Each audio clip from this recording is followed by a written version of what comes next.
Hey, everybody. I'm Jim Majors, and this is my mustache. And you are on the Jim Majors channel, obviously. And today is April 16th, 2020, and it is Ask an Atheist Anything Day, or just Ask an Atheist Day. And so I figured I would have this fun little stream with uh, my lockdown induced hallucination imaginary friends. And invite everybody to ask me whatever they want. We can just kind of discuss whatever. It doesn't have to be about the Bible or anything like that. It can be about, generally whatever. Though I do reserve the right to not answer some questions. Real quick shout out to everybody in the chat. KCA Randy, what's up? Spooky, Junk Shop Library, Writer John Buck, Xanos Carthage. Hey, man. Let's see. We got who else? What the Faith? Hey, girl. Let's see. We've got Mr. Shadow Kitty, Brain Bug. If I'm missing anybody, ask me a question. So I guess we can just get right into this. First question was from writer John Buck, and he said, is it nice to know that even if your alarm clock doesn't go off, your farm animals have your back? Yes, it is. For those who don't know that context, the goats broke through the fence this morning. I did not wake up in time to go and pet them and give them their love, so it was kind of out of routine. And I have one ram. His name is Lil Dicky, and he's very emotional, very needy. He has a sensitive heart, and I woke up to him headbutting the side of the house. So that was nice. Next question is Spooky Bed Hair says, why is SJ so anti-foreskin? That's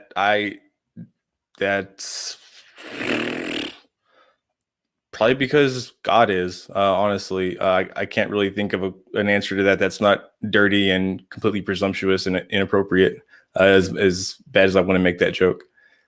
Xanos Carthage says, which Warhammer 40K race is the best?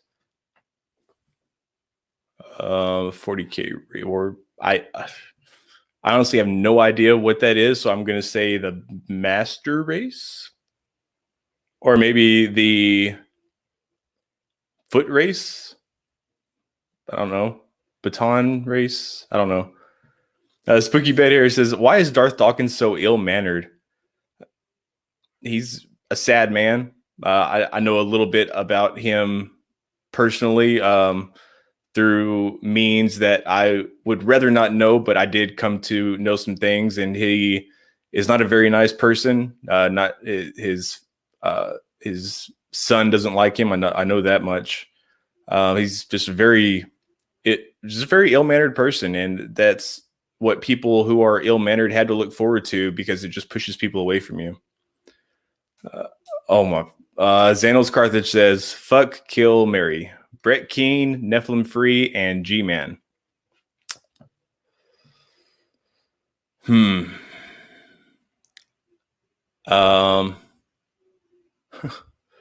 Fuck G-Man, kill Brett Keane, and marry Nephilim Free. I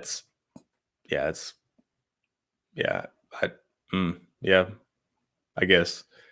Spooky Bader asks, is America's Christian nuttery the result of the Brits sending all their religious nutters over there and the result of evolution?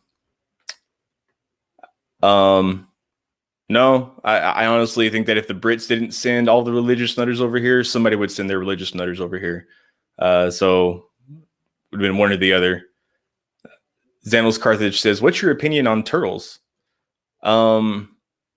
I think they make a good broth, but the meat itself, I'm not a big fan of. Yeah. Let's see. What else do we have? It's all going so fast. KC Randy says, what up, Stash? Not much, man. Just my libido and my blood pressure. How about you? Writer John Buck says, "What's your favorite book in the Bible? Which do you reread the most?" I honestly don't know which one I reread the most.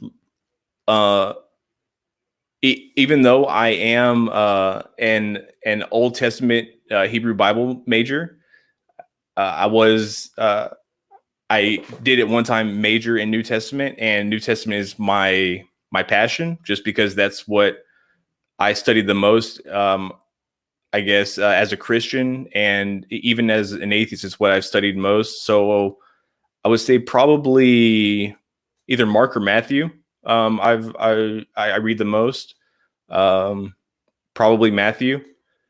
Old Testament, probably either Deuteronomy or Genesis. Um, and my favorite book, though, is Ecclesiastes, of course. Xanos Carthage says, "When is a good age to start investing in the stock market?" As soon as you are able to. I think it's really, really good to invest whenever you're young. Even if you invest $50, $100, and you lose it all, it's really beneficial to get your feet wet and to learn about market fluctuations and futures and things of that nature, risk and risk management. I think it teaches a lot of valuable life skills, including critical thinking. So yeah, I think it's very valuable and potentially lucrative. Let's see, who would win in a knife fight between G-Man and Kent Hovind? Well, in a knife fight, neither one of them could get out of a paper bag. So who would win? That they would both lose. That they would both have knives in a paper bag, and they would probably find a way to suffocate, because neither of them are the brightest crayon in the 24 pack. Let's see. Hey, No Name and Maynard Saves. What's up? What's up? Doc Fearsome. We got all the cool people here. Josiah Hansen. What's up? And Neat Bucks. Neat Bucks. I believe you're new. Welcome to the channel. And if you've been here before, I'm sorry. I smoke weed sometimes. And I forget.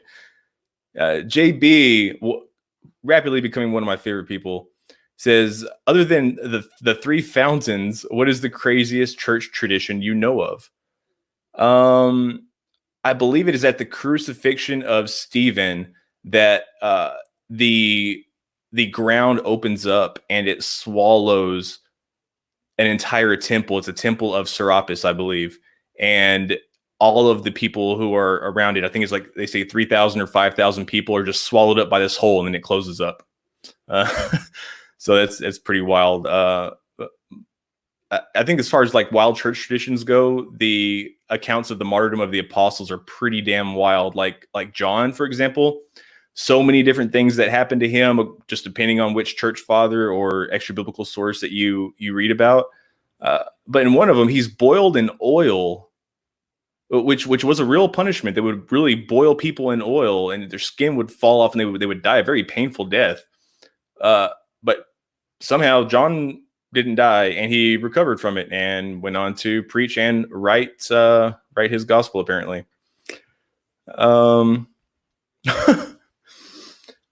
Let's see. Favorite and least favorite Star Wars movie? Gosh, man, I'm going to lose subscribers over this.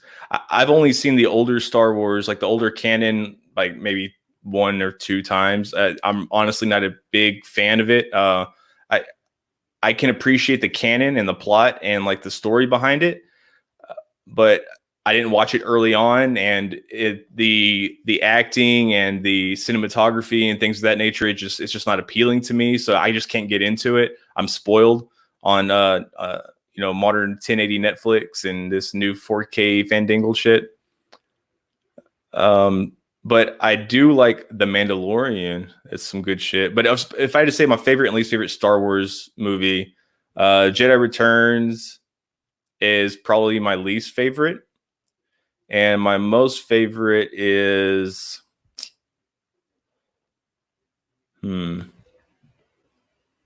What is this? What is the second one? The Return of the is it Return of the Jedi? Huh? I don't know. Like, wait, was the original one the whole Luke, I'm your father thing? I don't know. Whichever one that is, whichever one has the fight in the volcano thing. Man, you guys probably think I'm fucking dumb. Uh, I'm just gonna move on. Gonna go for it. Says Jim, did Jesus ride one or two camels into Jerusalem, and did he go down on either? You're gonna have to ask S.J. Thomason for that. You can find her on Twitter at lead1225. Or you can find her on her blog at christian-apologist.com. If you think that the two camels and going down on them is crazy, you haven't seen shit. That's just a taste in the crazy fruit sample that is there. Just the little edible arrangements of just insanity. It's wild. Apologetics Showdown. Caleb, man, dry apologist. One of my favorite interlocutors. I do a lot of debates. I have a lot of discussions and interactions with people. And Caleb is with his Apologetics Showdown in the chat is genuinely one of the most sincere people in his own belief. It's really refreshing to talk with him. He's very he's a lot more honest with me than most people that I engage with, and I really appreciate that, and I appreciate his friendship. And I'm glad you're here, Caleb. Steve McRae, another one of my good friends, haven't seen him in a while, says, "What is your stance on particularism versus Methodism on epistemology?" Steve. Why? Why? I think that particularism is potentially dangerous. Any kind of particularism, moral, societal, cultural. I don't think that dogmatic thinking is good for anybody in any situation in any framework. I think that it just has potential for being bad. Like if you take the dogmatic views of Christianity, even though they've developed over the years, they're still seen as something that shouldn't change or is fine the way it is and it doesn't need to change. Things like being anti-gay marriage for the longest time in the Christian faith was a dogmatic view, and it caused a lot of hurt and it caused a lot of unnecessary suffering and persecution and oppression and denigration for people who were just wanting to love somebody and wanting to get the same benefits from the government that all of us other people who fuck each other get. It's just it's just not right. I'm getting some more. I'm going to keep moving on, but I will come back to you on the Methodism. Xanos Carthage says, "What is the brightest crayon in the 24 pack?" You are, Xanos. You are the brightest crayon. Writer John Buck says, "What TV show would you recommend?" Been binging a lot of Netflix lately. When I say lately, I mean the past 3 years. Blacklist is good. Okay, I gotta admit something to you guys. I've been watching, the Vampire Diaries spinoff. Was it Legacies? Yeah, I've been watching that shit. It's like a vampire soap opera, but I'm all out of like shows I can binge, like decent shows. So maybe you guys should like recommend some shows to me. I don't know. I'm not the person to get recommendations for TV shows from because I have a really strange taste and I don't have a filter. So sometimes I admit that I watch things that other people would probably look at me sideways for. Not that I care, but I'd rather not do that to myself. Let's see. Mr. Shadow Kitty says, Jim Majors, what Bible passage actually offers a good humanist message? You know, much of Jesus's teachings offer a really good moral teaching, especially, he says, you've heard it said that you should hate your enemy and love your neighbor, but I tell you that you should love your neighbor as well. And it was a completely revolutionary idea at the time. Like it seems like something that's normal and expected now, that you would just want people to abide by anyways. But Jesus is growing up, and ministering in amongst Second Temple Jews, and while they were Hellenized and they weren't as strict and as streamlined in their thinking as First Temple Jews were, they still weren't Hellenized to the point to where they got out of that particularism, to where they got out of that inside group thinking, where they pushed everybody out and essentially did what I did as a Christian, is saying, if you don't come inside of these fences, if you don't exist within these walls, then you're not important to me. I will try to get you over here, but I won't waste too much of my effort on it, because these are my people. And if you want to be one of my people, then I'll accept you. But I'm not going to work too hard at getting you to be one of my people. And I came to realize that Jesus was right. And I think that when Jesus is talking about, like when he's talking about the parable of the Good Samaritan, and he says, you should do unto your neighbors, you would have them, do unto you. And he said, well, who is the neighbor? And the more that I thought about it over the years, and the more that I just questioned it, because this is something that people have spilled a lot of ink over. And it's really all in how you perceive it. And the way that I perceive it is that Jesus is saying that you should treat that person as if you were him. Like, how would you want to be treated if you were that person? If you were you treating yourself as another person, that you should see yourself in them, and not your beliefs and not your dogmatic thinking, but you should put yourself in somebody else's perspective first before you act, and say, how would I want to be treated if I believed what they believed, if I was asking what they're asking, if I had their Twitter account, if I had their friend circle, in what way would I want to be approached? And I think that is one of the best practices that anybody can go through. And whether or not that's what you believe Jesus meant, is irrelevant, or whether or not you think that what Jesus says is important is irrelevant. The teaching itself is important, regardless of who it comes from. And I think that if more people, especially Christians, were to act more Christ-like in that aspect, then this world would be a much, much better place. Take, for instance, this outbreak. If you were an elderly person, what would you want somebody like me to do if I'm walking around without a mask?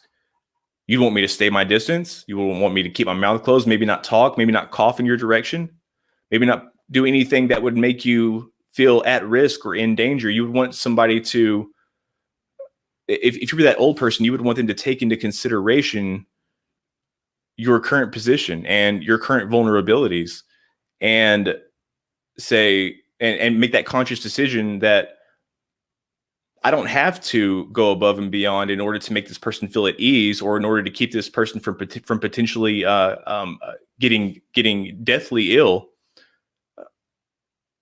So I'm not going to do that, but you have so many, I'm going to say it, you have so many assholes who are just going around as if their life is the only one that matters. And they say, oh, I'm just thinning the herd. You know, if they're too stupid to not wear a mask, or if they're too stupid to be out in public, well, then that's on them. You know, I'm young and I'll survive. That's incredibly closed-minded and incredibly ignorant, and it shows a complete disregard for and a complete inability to empathize with someone. You don't have to have been in their shoes before in order to have an idea of what it feels like to be in their position. I'm not going to harp on that too much more. I feel like I'm preaching now. So sorry, guys. Let's see.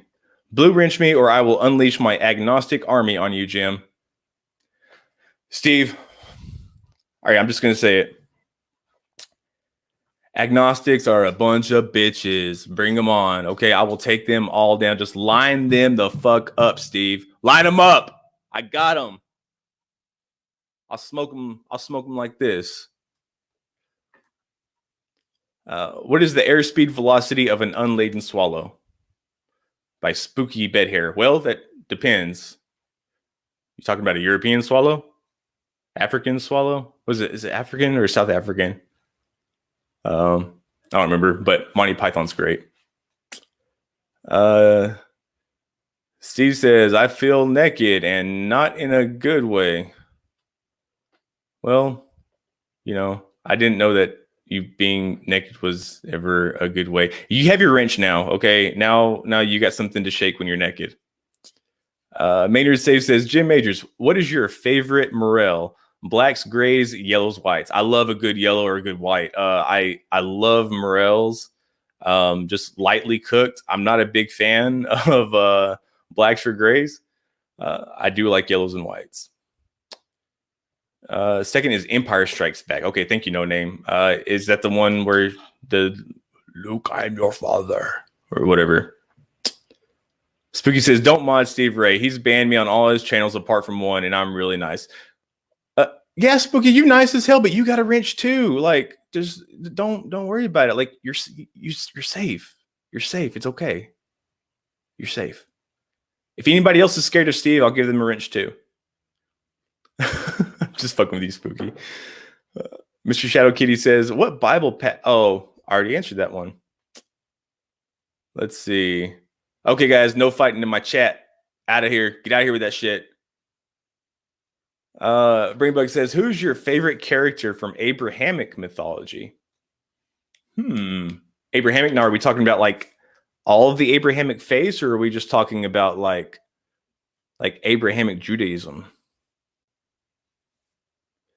My favorite character. Growing up, my favorite character was Samson.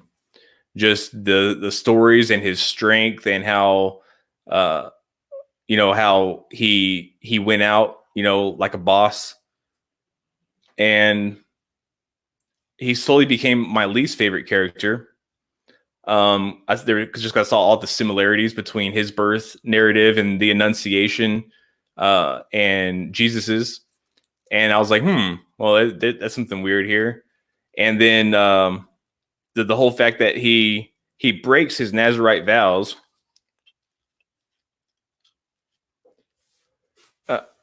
And he keeps going back to this woman, well, a couple of women who just screw him over time after time. And he slowly became my least favorite. Well, one of my least favorites. But I guess now that I'm older and perhaps a little wiser, I would say maybe Job. Just because of his fortitude and his perseverance.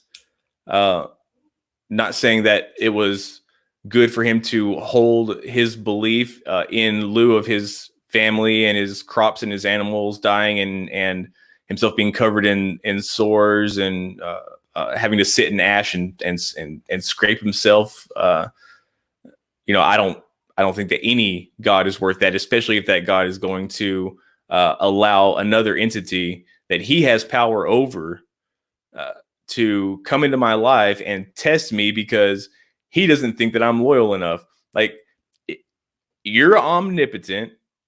you're omniscient and you're supposed to be omnibenevolent. So you know, for one, that I'm loyal, that I'm righteous, whatever. I'm saying that I'm Job in this instance. That I'd do anything for you, that I would never ever rebuke you or denounce you. So why in the fuck would you do that? Like, it's that is so beyond me. And I don't know how many apologists that I've talked to about it that it can just brush it away so easily because they have to. When I was a Christian, I gave God the pass on everything. Like, for instance, S.J. Thompson has this miracle story about this woman named Barbara Kaminsky Snyder, who had MS and was supposedly healed from it. And I thought that was really funny because I saw a woman who commented on one of SJ's, or who tweeted on one of SJ's tweets or whatever, tweeted on her twat. And I was like, oh, this woman, she makes a really good point. She's interesting. So I went and looked at her profile. She has MS. And I'm just sitting here wondering how SJ can be friends with somebody who has MS, who's such a strong believer, has such has such conviction in her belief, but she still has MS, and some woman that she's never met and will never meet and can never verify that this is actually what happened, has no problem saying, oh, well, God cured her of her MS because she heard some people praying on the radio. Okay. Do you pray for your friend with MS, SJ? Do you think God's going to heal her? Do you have hope that God's going to heal her? Well, what would it be? What would it take for God to heal this woman who has MS, and it be from God, and you be convinced of it? Would it take a radio? Would it take a prayer chain? Would it take a voodoo ritual, a tub of Cool Whip, a weed eater, and a live chicken? I just don't understand the separation, the willful separation that you can just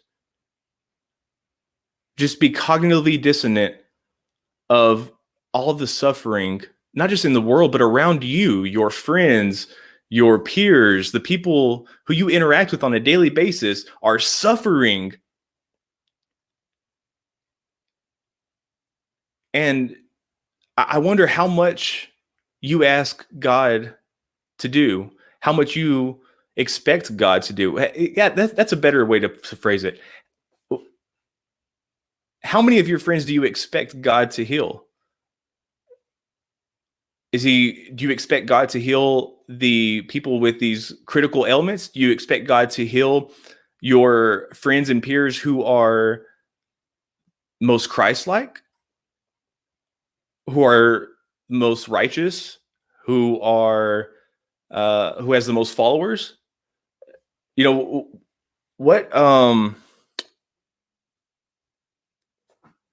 What benchmark do you use to determine whether or not somebody is worthy to be healed from a life-altering and crippling, completely afflicting, horrible condition? Any of them. That it's almost like you have to earn it in a way, and yet all SJ knows about this Barbara Kaminsky Snyder is that she earned it by listening to the radio. I don't know. I'm going to move on. Sorry, guys. Let's see. Oh, no. Okay. Croco Ducks. Okay.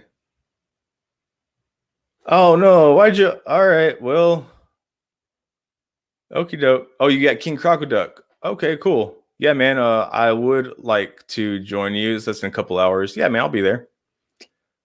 Let's see. Any other questions? Oh, how many Chucks could Chuck Norris chuck if Chuck Norris could chuck Chucks? How many Chucks could Chuck Norris chuck if Chuck Norris could chuck Chucks? Chuck Norris could chuck all the Chucks that Norris Chuck could chuck if Chuck Norris could chuck Chucks. Yeah, that's right. Let's see. Who would you rather get stuck on an island with, SJ or G-Man? That's Xanos Carthage.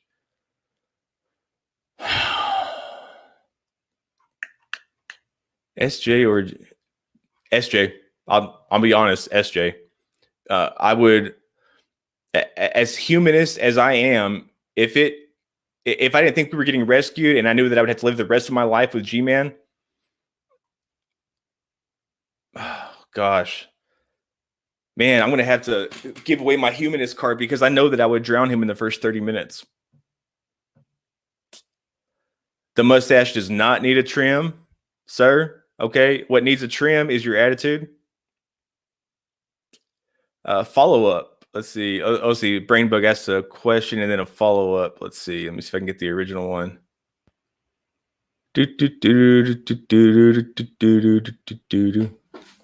Okay.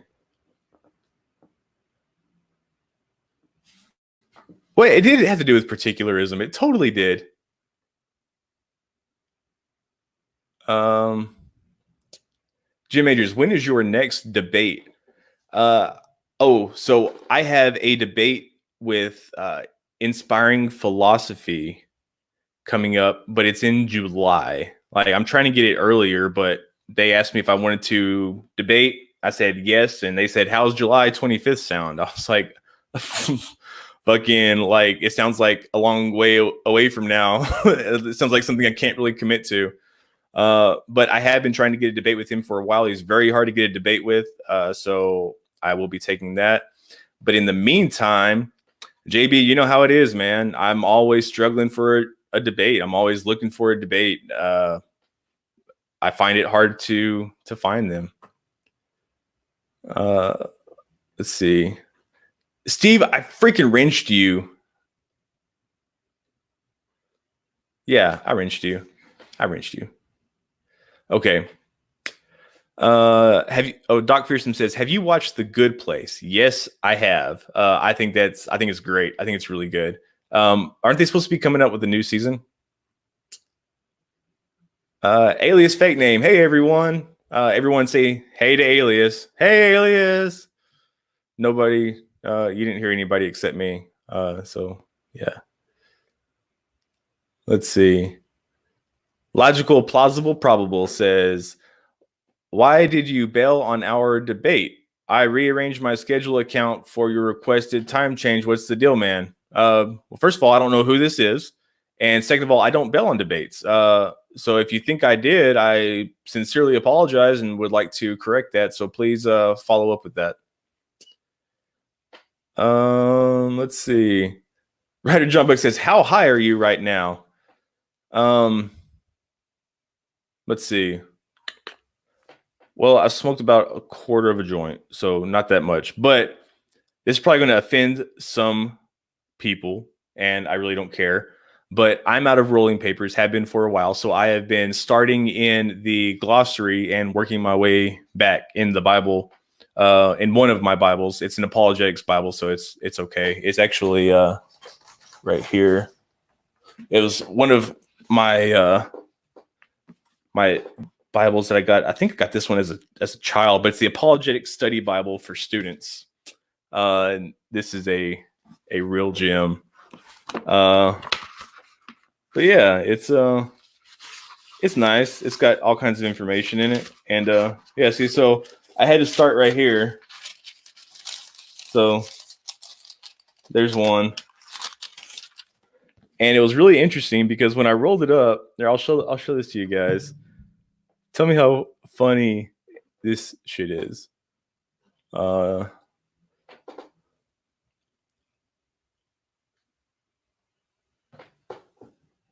you read it? No?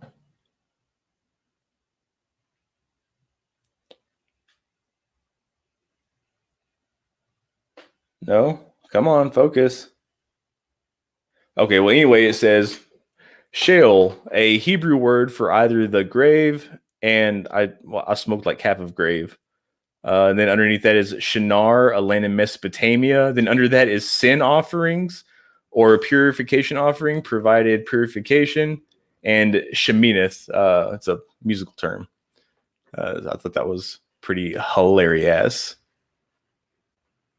Let's see. Okay.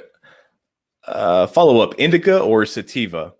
When I wake up, I like a sativa, and I smoke sativa throughout the day, and then about this time of day, I switch up to indica unless I have like some serious studying to do or I'm working on a paper, and then it's sativa. But when I'm ready to crash and just kind of veg out and go to bed, indica for sure.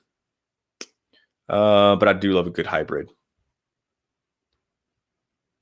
Let's see. Xanos Carthage says, who would... Oh, I already answered that one. Let's see. Sorry, guys, I'm so behind. It's because I talk so damn much. Samson was dumber than a bag of hammers. Yeah, he was. He thought with his dick, for sure. And maybe he should have, like, taken a cue from like the Sikhs or the Hindus, and like turbaned his hair up or something like that, something. But then he drinks, getting drunk blur gerbs. It's just not good. It's not good at all. Does anybody want to come in? I guess I should have asked that. Shit, let me put a link out there, and if anybody wants to come in, please do, because I am just talking to myself like a crazy person. Let's see here. All right. It is in the live chat.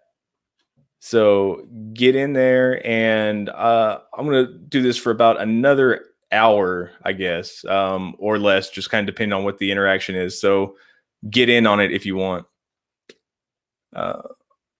Let's see. The most potent strain I've ever smoked, Maynard saves, would probably be Durban Poison. It's really good. I have had pieces of Dragon Ball before, which is 99% pure THC. But my favorite thing is whenever I roll, I roll some good quality bud, and then I roll little small balls of wax, or dabs, as the kids say, and put them about a half inch apart. And so about every 4 or 5 hits, you get like a supercharge. Let's see. Yeah, there is more meat on G-Man, Josiah, but I don't like him to the point to where I don't know that I would even be able to eat him. Like, I think that he would probably just psychologically, I would think that he would taste bad, and I'd just be like, nah. It's like the kid that you have who, you're like, hey, try this, and they're like, well, what is it? And you're like, oh, it's fried okra. It's great. Like, I don't like it. It's like, you've never had it. Yeah, but I don't like it. Yeah, but you've never even tried a bite. Just try a bite. No, I'm not going to try it. No, it's gross. And they put it in their mouth, and they're just like, and you're like, you got to eat 2 more pieces of okra before you can get up. And they're just like, no. That would be me eating G-Man. Let's see. When are you going to start the animal cameos? I don't know if anybody's going to be interested in that. And I would have to do it with my cell phone, because I have a webcam and my laptop and everything. I mean, I guess I could, if people are interested in that, I'd be happy to do a video with the animals. God will work faster once 5G is in place. An alias fake name.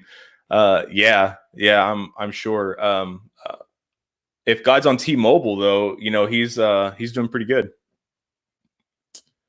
Spooky Bed Hair says, Jim Majors, do you play a musical instrument? So growing up, I was in band. I played trumpet, and then I played saxophone for like a year and a half. So I can kind of play saxophone. I can play the trumpet. I don't have a trumpet. Haven't played a trumpet in probably a year, but I still remember how to play my fight song from high school. I currently I play the guitar. I want to learn piano or just keyboard in general, and so I would say that I'm trying to learn that, but I haven't started. But it is something that I would like to start learning. But I've been playing the guitar since I was 8. I played in church. My grandpa taught me how to play when I was just a little kid, and I played, several days a week in church, whether for youth or for lead worship. It's so I do enjoy playing the guitar. Brainbug says, "What is your favorite dinosaur?" Your mom. Oh no, I'm just kidding. Favorite dinosaur. Probably I think it's called an ankylosaur or an ankylosaur. It's the little spiny ridged little tank, and it's got like a tail with the freaking wrecking ball on the end of it. Oh, I forgot to answer the second part of that other question. Most potent strain that I smoked was Durban Poison, but my favorite strain, I have 2 favorites. One is Blue Dream. It's probably my longest held favorite. And then I went to Cannabis Cup in 2012, maybe. Whatever year it was that Super Lemon Haze was in the top 3. And it was the first time I ever smoked Super Lemon Haze. And it's one of my favorites. I also like Girl Scout cookies, of course.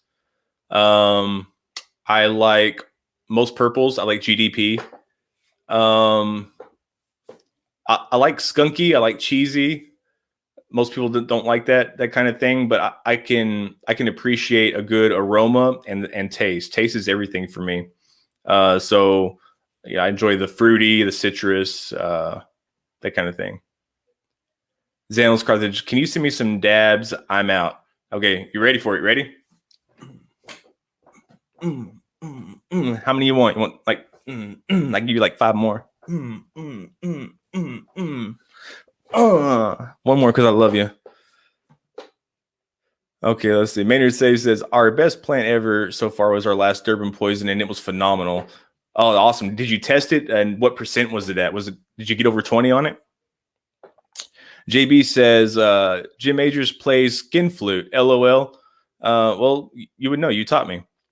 Trevor Lund says ankylosaur. Yeah, I know how to spell it. I'm just not sure how to pronounce it. Ankylosaur, right? Is that right? Oshkosh Bajosh. Man, I freaking love that name. It's just like it's like so sing-songy. Like, you just Oshkosh Bajosh. It sounds like the intro to a kids show where you cook with like little wooden fake food. Make little Oshkosh Bajosh burgers. Says electric or acoustic guitar. I enjoy playing my acoustic a lot. Mostly acoustic. I was Pentecostal. We did not have any electric instruments. The only electric instruments that we had were the microphones. Matter of fact, we didn't. Man, my great uncle would have rolled over in his grave, but I remember the Sunday that we brought in a drum set, and it was just totally different. Like up until then, the only percussion that we had was tambourines and Sister Gotro running up and down the aisles of the pews. So it was nice to have some percussion in there. But I do enjoy playing electric guitar. My neighbor, he's big rock head, and plays a guitar, and he's got several electric guitars. I don't have an electric myself, but I go over and we jam all the time. He's a really, really fun guy.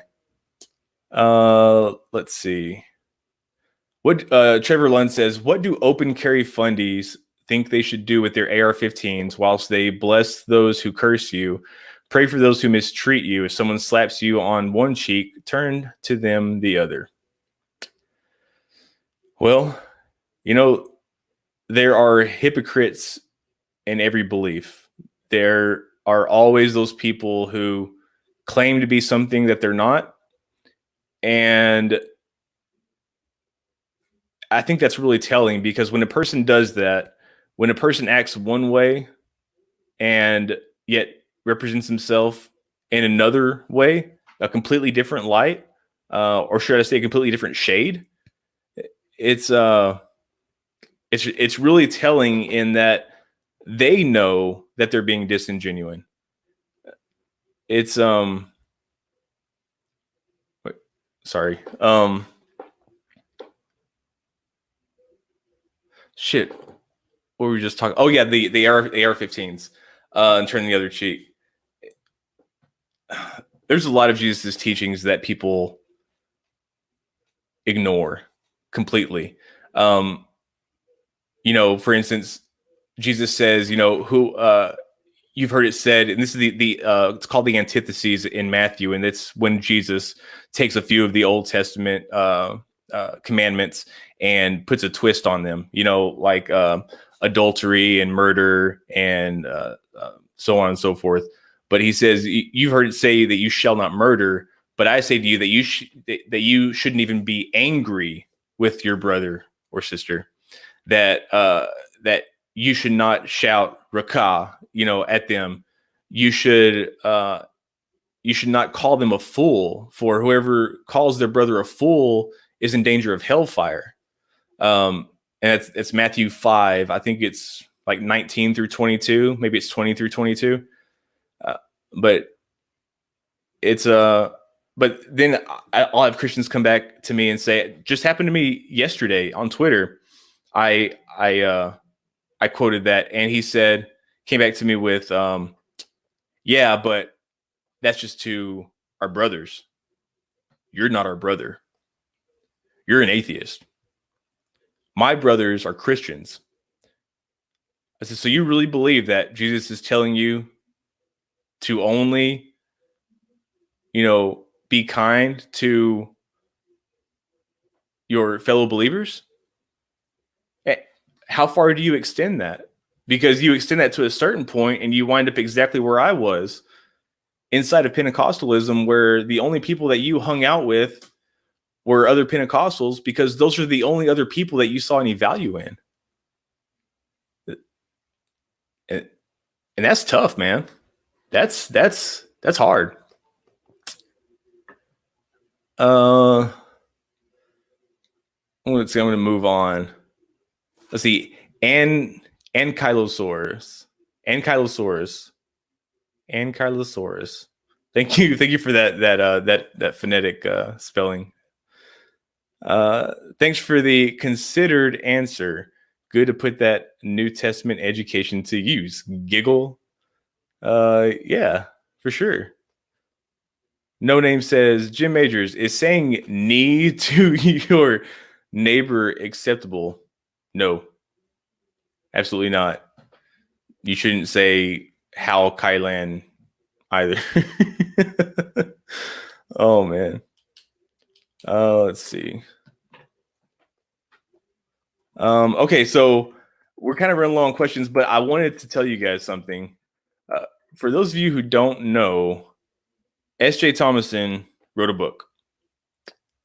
She's written several books, but she just put out a new one.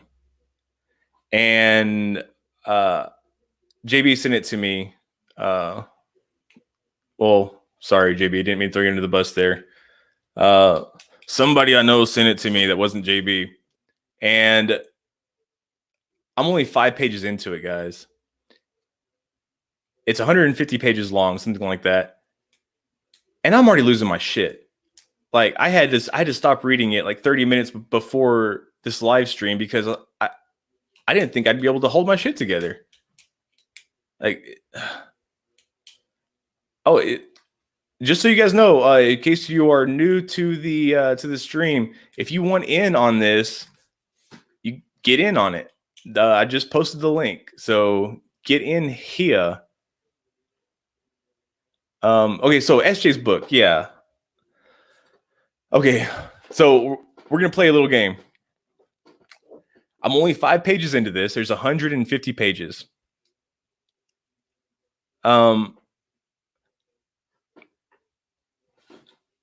The first 5 people pick out page numbers, and I will find something wrong with that page. I'm pretty confident because I found something that just pisses me off on every single page I've read. So just give me a page number. The first 5 people to throw out page numbers, I'm going to use those page numbers. And we going to do that.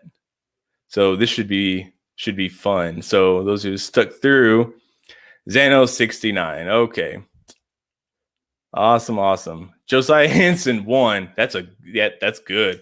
117. Spooky bet here. All right, we got two mo. Oh, sorry, Trevor. We already got 69. Y'all some horny dudes. 74 and 4. Okay. The polls are closed, people. The polls are closed. And we are going to get in on this. And I'm going to share my screen with you guys. So let's see here. I think I can do this. Do. Okay, where are you, StreamYards? There you are.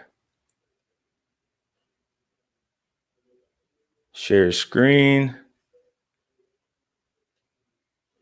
Share Chrome tab. And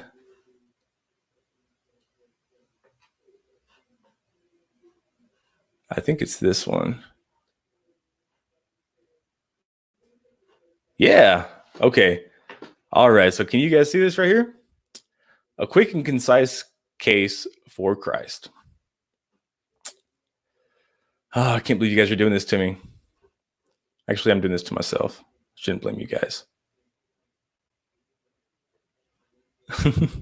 Okay, well, since Brainbug's stopped at 16, I'll go ahead and do that one too. Okay, so we're going to start off with the first number, and that was Xanos Carthage 69. So we're going to go to page 69 here. Something like this.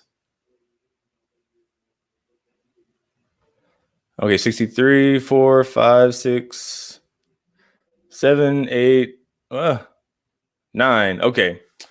Let's see what we got here. The Great Awakening is said to have begun in New Jersey about 1720 with revival meetings in the Raritan Valley led by a Dutch Reformed pastor, Theodorus Jacobus Frelinghuysen, who emphasized the religion of the heart over doctrine and liturgy. It was carried on throughout the Middle Ages under the leadership of zealous evangelical graduates of the Log College, founded in Pennsylvania about 1726. It would be called the Log College, by Presbyterian William Tennant. In New England, the movement was led by Congregationalist Jonathan Edwards at Northampton, Massachusetts. These and other revivalist activities were stimulated in the years 1739, 1741 by the tours of the English evangelist George Whitefield. The activities spread by Presbyterian Samuel Davies in Virginia, and with later efforts of Baptist and Methodist in other parts of the South. Though our great intention was to erect a seminary for educating ministers of the gospel, one of the founders later wrote in a letter to, should we finish that? Maybe, yeah. Another clergyman, yet we hope it will be useful in other learned professions, ornaments of the state as well as church. Therefore, propose to make plan of education as extensive as our circumstances will admit. The college, furthermore, was not to be solely for Presbyterians. The most effectual care is taken in our charter to secure the rights of conscience.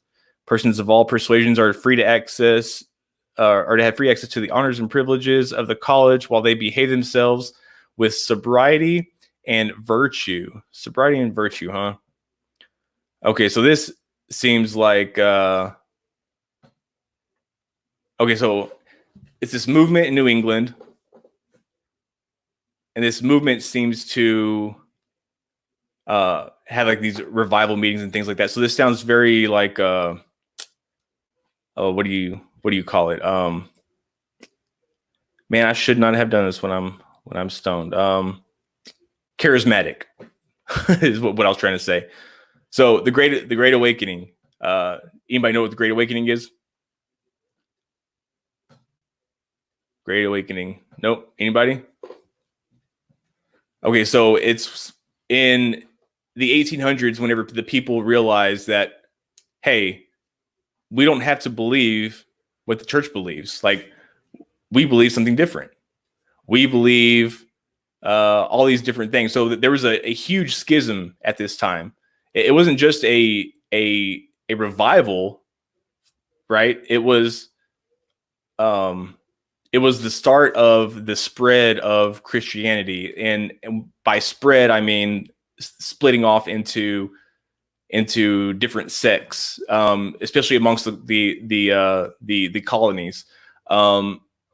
Because primarily in the colonies, you already had things like the Quakers, and you had Baptists and Presbyterians, and so on and so forth. And you had them in the north, and you had them in the south. And if you notice, there are such terms as Southern Baptist and Southern Presbyterian, Southern, Anglican, Southern Lutheran. And for the most part, especially with Baptist and Presbyterian, mostly, more so than the others, they separated because of a supposed theological difference, right? Because what else would separate a church other than theological differences? You know what that difference was? By and large, it was the ownership of slaves, whether or not you could own slaves. And the people who are now the Southern Baptists, or who were to become the first Southern Baptists and the first Southern Presbyterians and so on and so forth, they found it worth leaving the church so they could keep their slaves. Like, they didn't see that as something that was unchristian, something that was hateful, something that was not good at all. And you see it today with Methodists. It's not too long ago.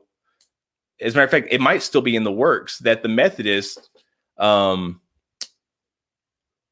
split up, and they split up over a couple of different things: over women in the clergy, over homosexual marriage, or rather just sexual immorality in the church, or promoting sexual immorality by allowing the marriage of anybody who did not identify, or who was not biologically one man and one woman.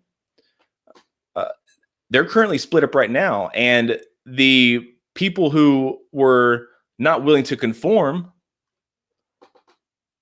they had to cough up some dough, and they found it worth losing hundreds of thousands of parishioners so they could keep their little bitty, small-minded sect, which is just a fraction of what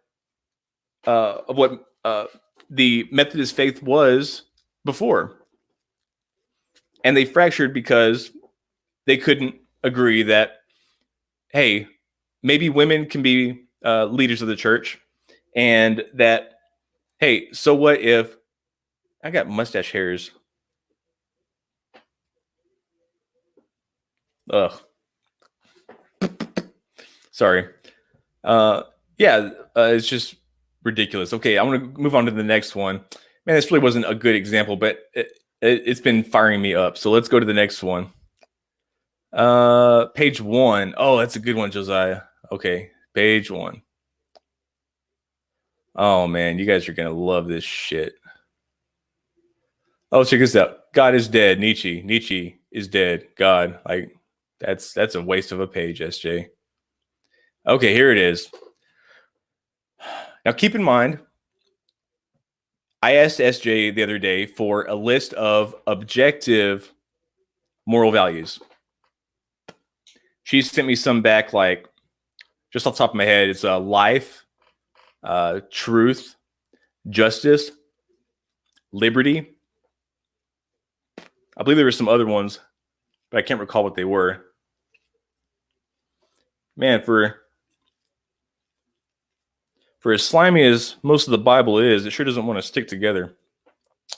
Okay, so a soldier in a battle jumps in front of his fellow soldier, blocking him from a bullet.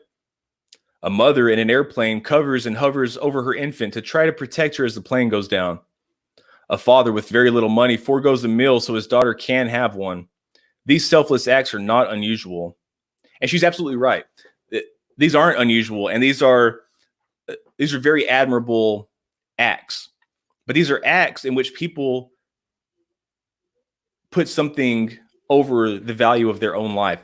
And that's the problem with values like liberty and life and truth and justice and I forget what the other one is. That may be all of them, but is that they only have the value that is put in to them by the value holder. If somebody doesn't hold value in it, or they hold a limited value, or they place something in higher value of it that supersedes it in worth, then that's not objective. A soldier in a battle jumping in front of another soldier, blocking him from a bullet, taking one for his brother, that is selfless. He's giving his life for another. He's placing something else importance over his own life, and that is the life of his friend. Safety, right?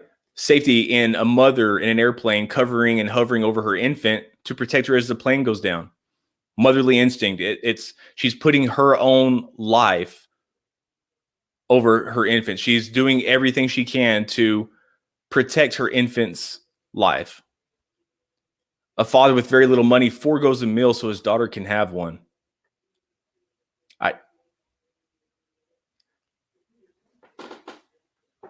I don't like to admit it, but I've been there. I have had to choose, my daughter over me. I've gone to bed hungry before. I've gone to bed hungry so my kids don't have to. It's not something that I wish on anybody, and not something that I hope I'll ever have to do again. I don't think it's a way for anybody to live, but it does show that somebody places something over the value of their own life and their own comfort and satiating their own hunger pangs. Okay, now SJ says to consider the father in her neighborhood whose 15-year-old son killed another boy by pulling the trigger on a gun that he didn't think was loaded. She said that the child's facing a trial as an adult, though his wrongdoing was not intentional. And she doesn't know the boy, but she saw his tearful and fearful mugshot. And everyone knows the boy must pay a price, but she believes that a prison sentence with adult offenders is too steep. And I'll bet if the father could take place of his son, he surely would. What is the value of this justice, SJ? You don't see value in this justice, do you? But somebody might. Somebody might think that it's more unjust than you. Somebody might think that maybe he should be tried as an adult, and maybe he should, serve a few years in some sort of an institution. And then some people may think that, well, no, he should just get off free. Okay, so where do we find justice? Where do we find the objectivity in justice? What about liberty? You lock him up, you try him as an adult, and you don't believe that he deserves it. Well, you're infringing upon his liberty. His liberty is being infringed upon because you believe that he is being objectively wronged by this injustice. So also infringing upon another moral value that you believe is objective, which you are showing here, doing a very good job of showing that it's not. And the best example of all, it says, reflect on why the word became flesh to pay the price for our sins. Because of his love for us, Jesus willingly sacrificed himself. Only he is uniquely qualified to do so. Only one who's never committed a sin can pay the price for the sins of the world. Okay, well, you believe that Mary Magdalene didn't sin, right? Or do you? I don't know if you've recanted your views on that or not, but I know that you used to believe that Mary Magdalene, the mother of Jesus, I'm sorry, not Mary Magdalene. I'm sorry, that Mary, the mother of Jesus, was sinless, that she ascended, and that she is an angel. So she doesn't sin. That's what I recall.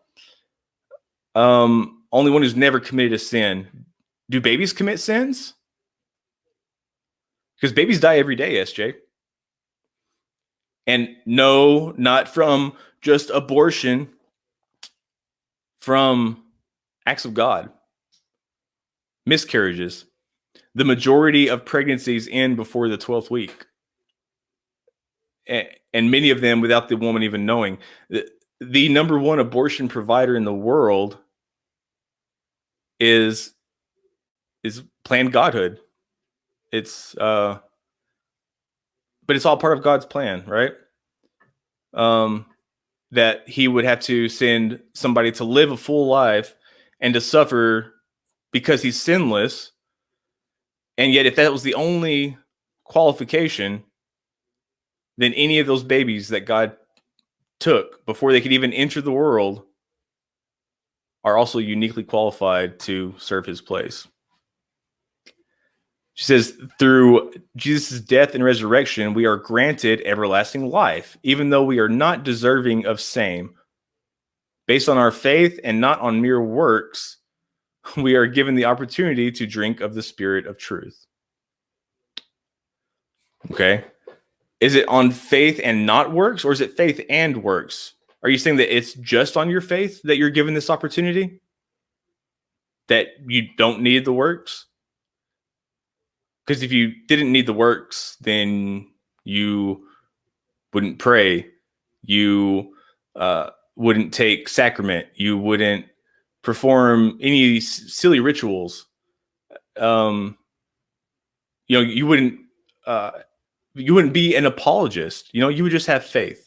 That you were given the opportunity to drink of the Spirit of truth. And through Jesus' death and resurrection, we are granted everlasting life. So tell me, you believe that Jesus was crucified in 33 CE. What was different in 34 CE than was in 32 CE? What changed? People die. They go to Sheol. They go to the grave. They go to a hole in the ground. Where's the everlasting life? What makes you think that we're granted everlasting life when there's no reason to believe that to be so? Nothing changed.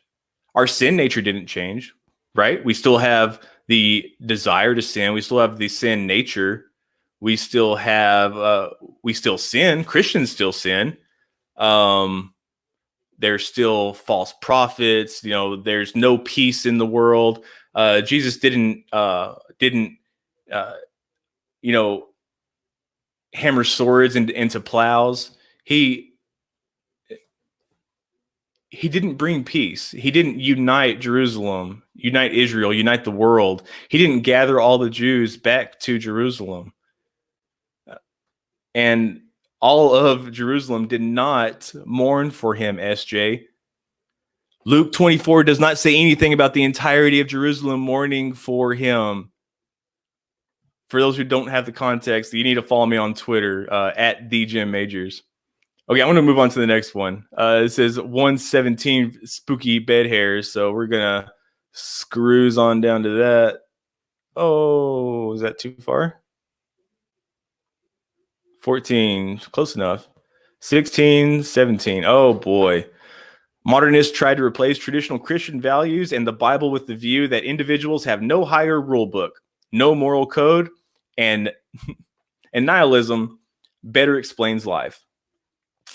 But it's among the worst of the ideas academics have conjured up, because academics conjured up nihilism. Communism / Marxism and postmodernism earn that distinction.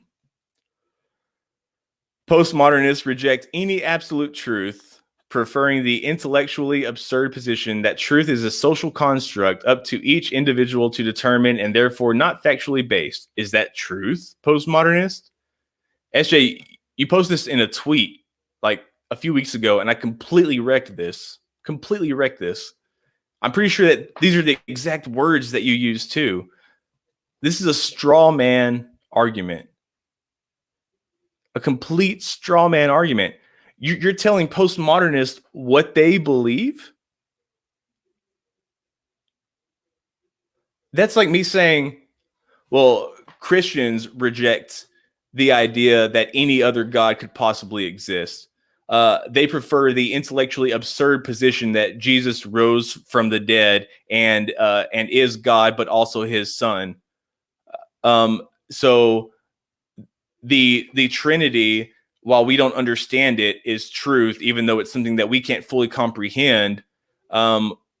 We say that we comprehend it, even though we don't comprehend it, because God's sovereign or some bullshit like that. Is that the truth, Christians?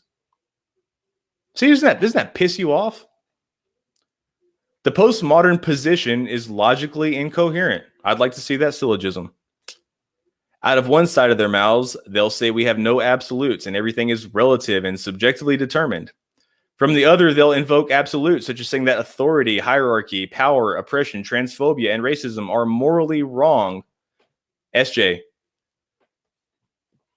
somebody can believe that everything is relative and subjective and believe that it's wrong. Okay? They can believe that's wrong. People believe that it's wrong to put pineapple on pizza, for fuck's sake. Okay? Is that logically incoherent? If somebody out of one side of their mouth says that there are no absolutes and everything's relative, and then somebody says pineapple doesn't belong on pizza, is that an absolute, or is that a subjective or relative position? And hierarchy, authority, I don't know anybody who says that those are inherently bad, or power. Things like oppression, of course it's bad. But the thing is what is in oppression? What is determined by oppression? Is oppression of Canaanites morally wrong? Transphobia. What about homophobia? Is homophobia morally wrong? What is it morally wrong for Josiah to have killed damn it, why am I skipping out on her name? Jezebel? He came specifically to kill her because she was a woman who brought her religion with her into a new land that was struggling with religion already, that was already quite diverse, and he was mad because her religion won out. She didn't cheat on her husband. She didn't. She was for the vast majority of the text about her in the Bible. Jezebel is far more righteous than damn near any other character in the Bible that I can think of, right? But you call her whore and a prostitute and all these other things because she went to her window and she put on makeup to try to make herself seem like one of the dancing girls. So in order to fool him, and what happened? He throws her from the window and tramples her with horses. Why? Because of a difference in belief. Is that morally wrong? Is that oppression? Racism?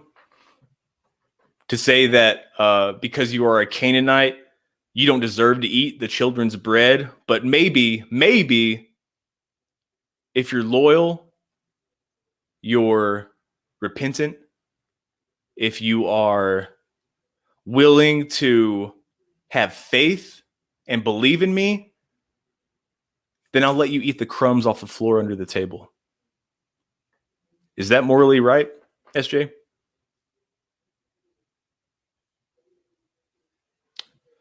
Okay, see, this is getting me worked up. Okay, I'm moving on to the next one.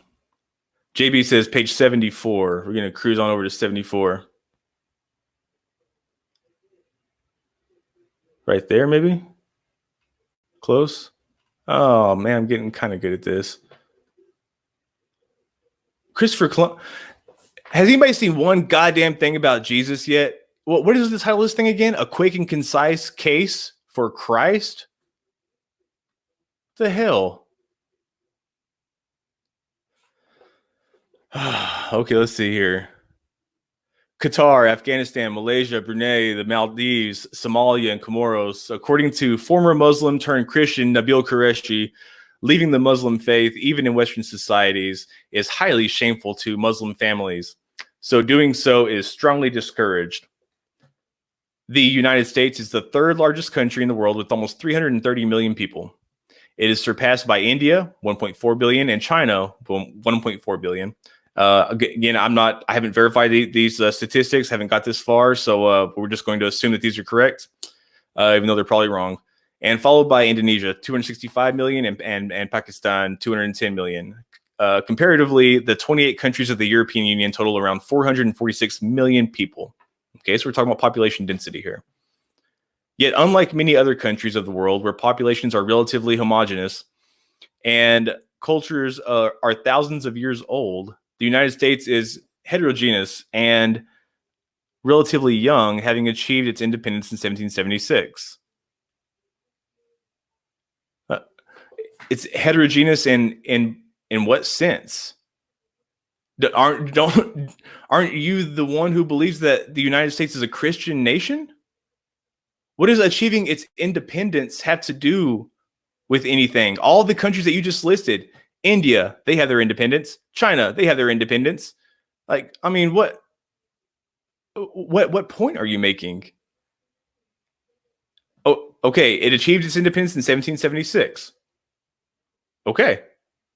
Italian explorer Christopher Columbus sailed from Spain in 1492 and discovered America.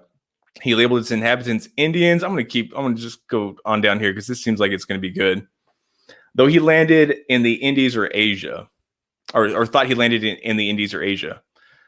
Europeans initially flooded into America, and no, they didn't flood into America, not initially, and began to populate its states. Well, it didn't have states, SJ. There were colonies, displacing and sometimes murdering or enslaving its natives. In 1619, Americans began kidnapping Africans and bringing them to the southern states to enslave them on their plantations and in their homes.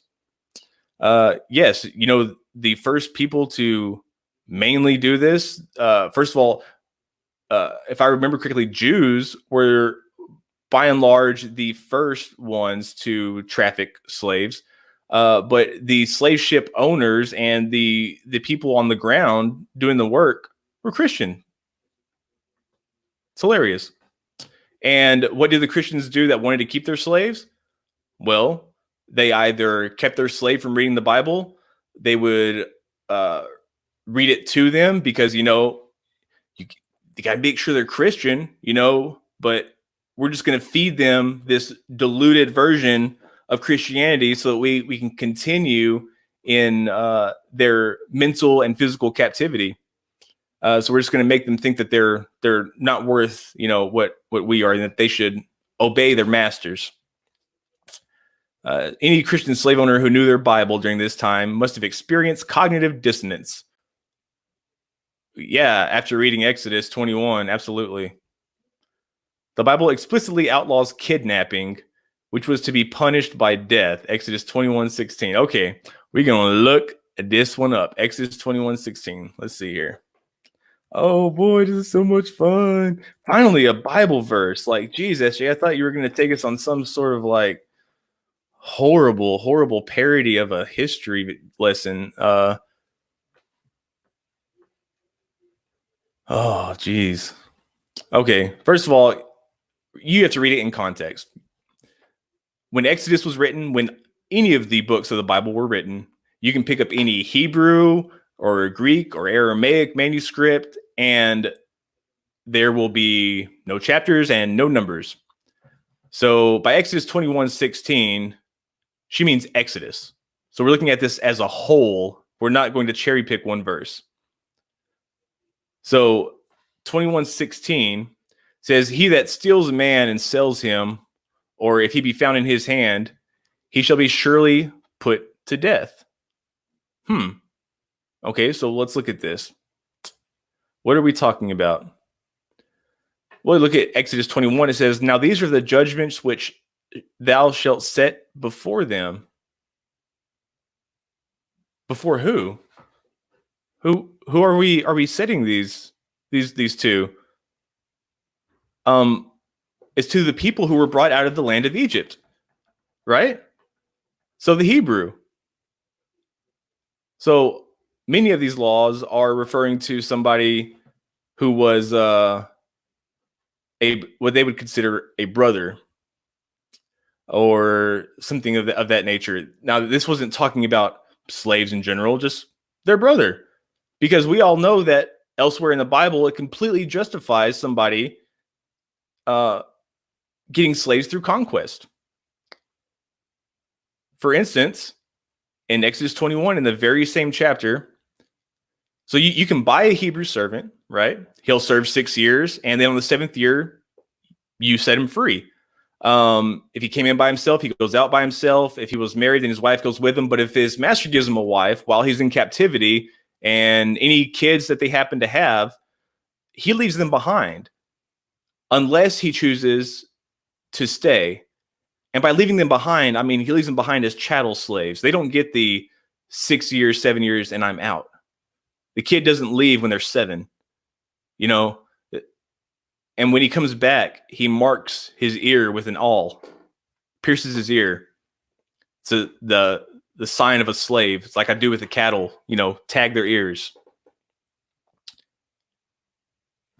And so he has to bring him to the judge and everything. But let's see what else it says here.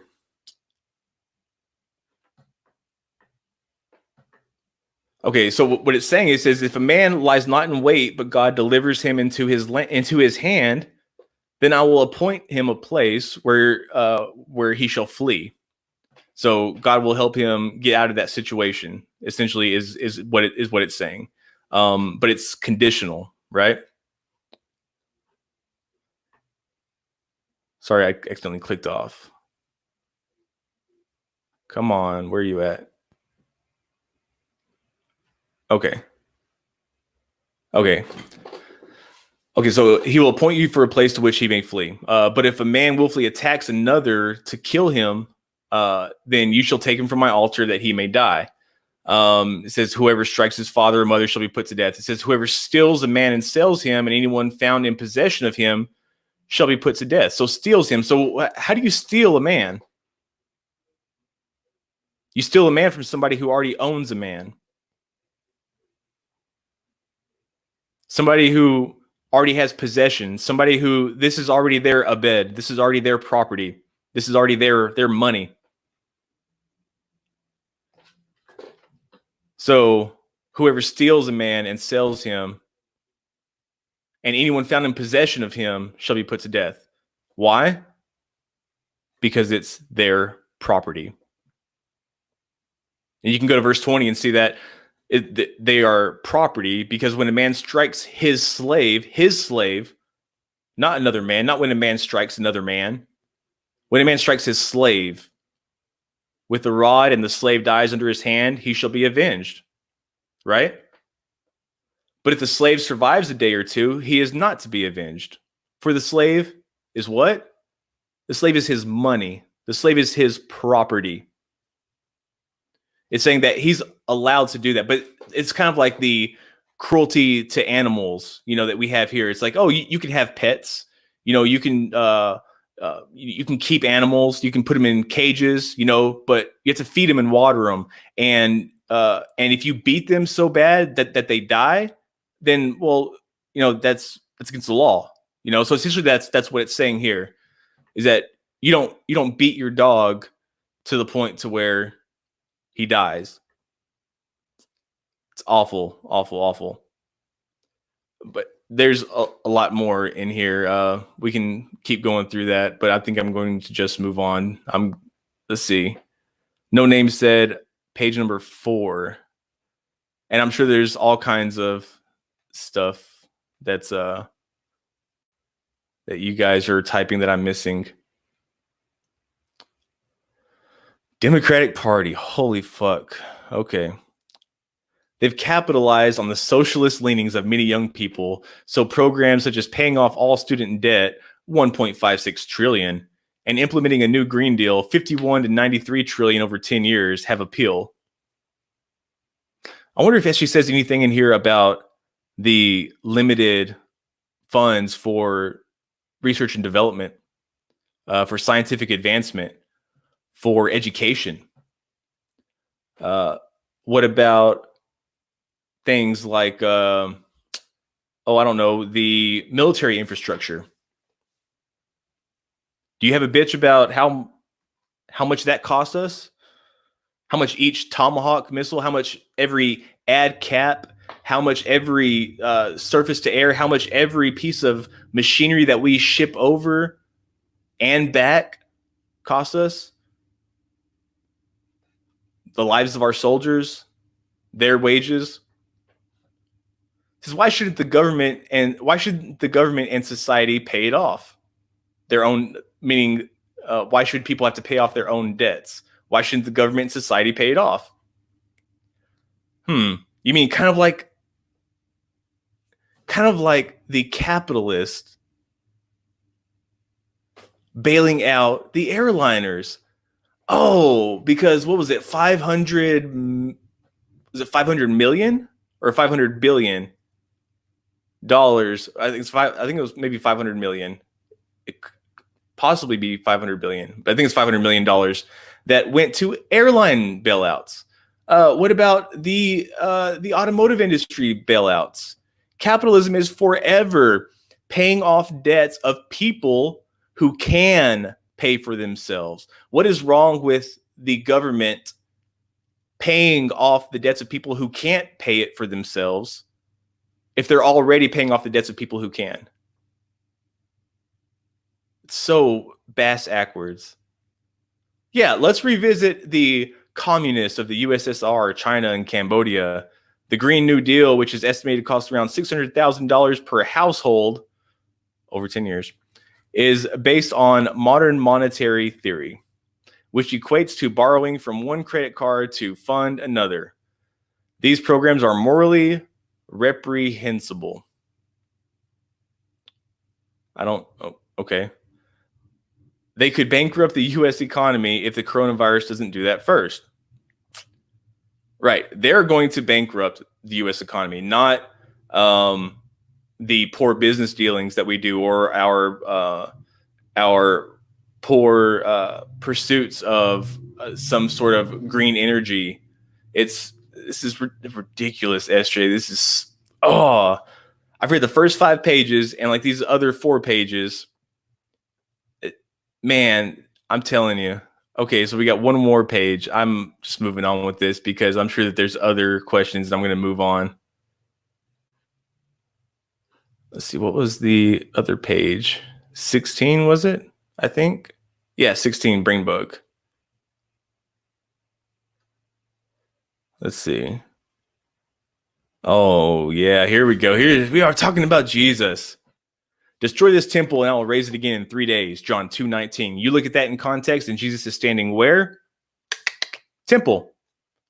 So what are they supposed to get from that? It says not one stone will remain unturned. It says this, I think he says that in Luke, but same reference. that not one of these stones will remain left unturned.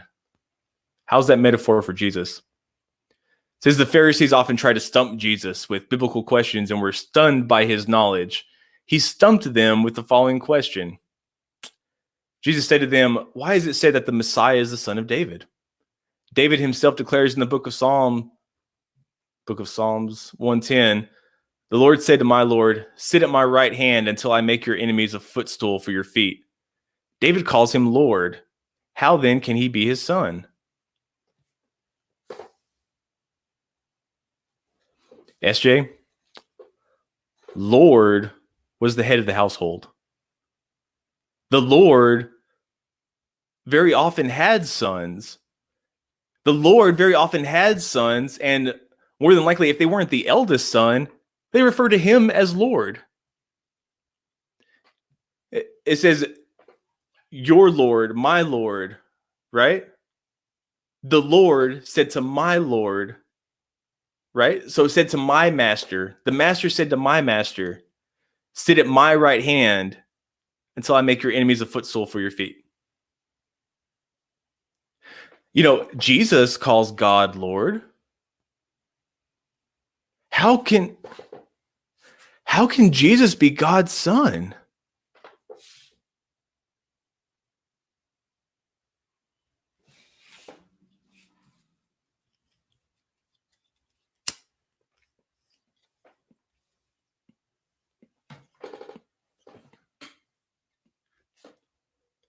What the hell? She goes on to say, according to the Old Testament, Jews were told to honor and be obedient to their parents. Parents would not give their children titles that would clearly elevate their children above them. So this question gave the Pharisees pause. They couldn't explain why David would refer to his son as his Lord. They couldn't explain it, right? What would happen if children were disobedient to their parents? What was the punishment? Right? It's one of the 10 Commandments. Honor your mother and father. The penalty is to be taken before the courts and then taken outside of the city gates and stoned in front of everybody. Stoned to death, to be killed. You know what SJ's argument is on this? Her rebuttal to me was one time said, well, yeah, but it doesn't say that they're young. Like, they're probably grown. They're probably grown children. So, like, it doesn't say that they're young children. It just says that they're children. So, like, you know?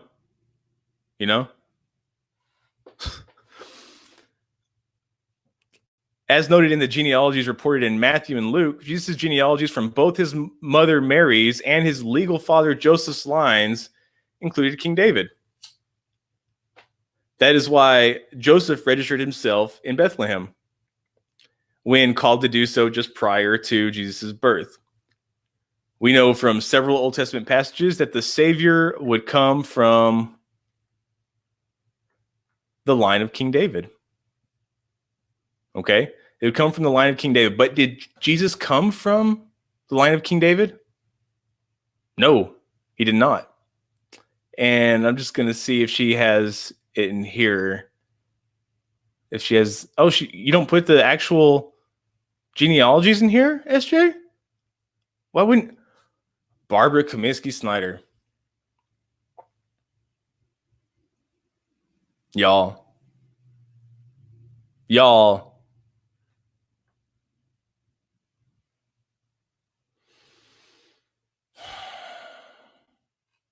I'm disappointed. You know, I feel like SJ knows exactly what she's doing. I feel like SJ knows when she's making a bad argument. But it's really sad that I feel this way now. But I feel like SJ only makes these arguments because some people will buy it. But SJ, do you realize that the only people who are buying this are the people who have been buying it? You're not revealing anything to anybody. You're not bringing anybody to the faith. You're not saving anybody. All you are doing is further entrenching not only yourself, but everybody around you into a belief that you don't necessarily believe is true, or that you don't necessarily believe is convincing, and yet you propagate it, you perpetuate it because it gets likes, right? Because your community digs it. There's a lot of shit that I tweet that I get hell for.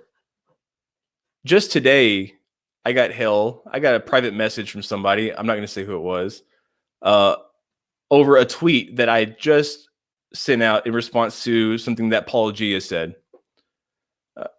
Apologia posted something and it said, let me see if I can pull it up real quick, but I don't know if I can.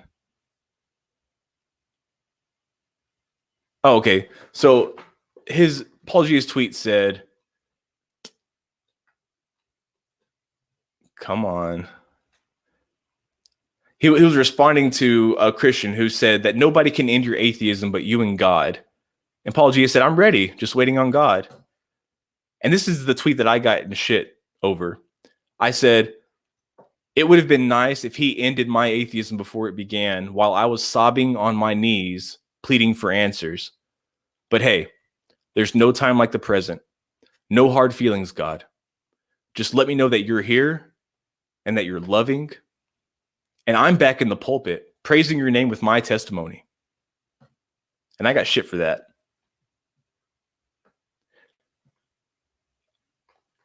Does anybody think that in any possible world, you would catch SJ saying something like, hey, I've always believed, but I'm open to not believing in this present moment, and no hard feelings, God. But if somebody lets me know that you're not here and that you're not loving, somebody can give me evidence of that, then I'm out of the church. I'm no longer praising your name. I'm no longer giving my testimony. That's not going to happen. SJ, it takes a lot for her to admit that she's wrong. And it doesn't take but just a click on one of mine and hers Twitter thread over the past couple of years to prove that. Well, I'd say about a year. It's funny, really, like how hard you have to push in order to get her, not to get her to realize it, but to get her to admit to it. Because until she admits to it, whether she realizes it or not, if she can get away with it, she'll continue to do it. Just like her minimal facts argument that Apologia corrected her on, and she brought into a debate with me. And I was aware of it, of the deal, and I called her out on it. I said, SJ, Apologia went over this with you in like January, and all this was refuted. All this was debunked already. You agreed that you were going to change some things. You conceded that you were wrong in several places, but yet you don't change your goddamn argument. Why?